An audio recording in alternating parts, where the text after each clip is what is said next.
the mystical forest with bleeding trees. Long ago in the village of Asu in Nigeria, a dense enchanted forest spread across the land, untouched and revered by the villagers. The forest was known as Iroko Eledumare, meaning the sacred grove of the divine. Legends of the forest were passed down through generations, and people believed the trees held ancient mystical spirits. At the center of the forest stood a towering Iroko tree, said to grow where the first virgin, Awele, had been buried alive centuries ago to protect the village from famine and drought. The elders of Asu told a tale that whenever the village faced catastrophe, be it drought, illness, or war, the only way to bring peace was to sacrifice an innocent. A virgin girl would be buried at the heart of Iroko Eledumare, and a sapling would be planted atop her grave. These trees were considered sacred, holding the spirits of the sacrificed. Over the years, more sacrifices were made, and soon the forest grew thick with towering ancient trees. Asu villagers learned that these trees were not ordinary. They bled if cut, as though they were still living beings, protecting the village in their silent vigil. As time passed, the villagers of Asu guarded the forest zealously, never daring to cut a single branch. It was whispered that those who tried would bring curses upon themselves and the community. The people respected the spirits within, and the forest flourished as a reminder of the sacrifices made in times of desperation. Years later, however, modern Nigeria began to encroach on Asu.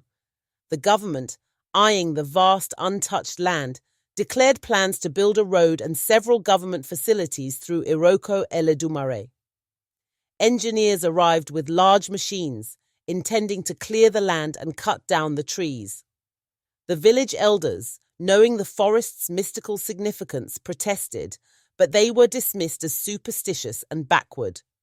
The government insisted that progress was necessary, and they assured the villagers they would soon benefit from this development. On the first day of clearing, bulldozers and chainsaws lined up at the forest's edge.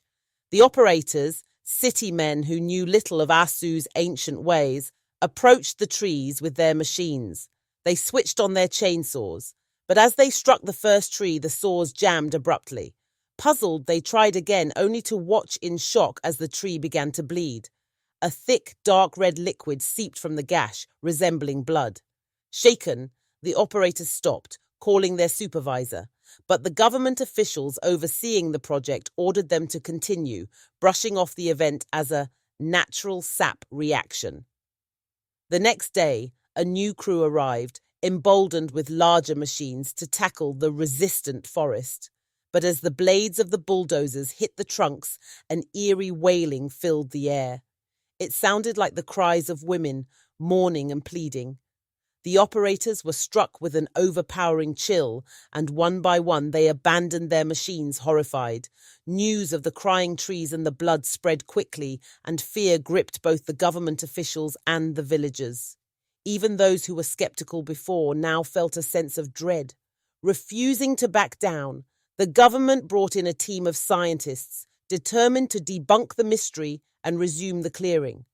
But as the scientists studied the trees, strange things began to happen.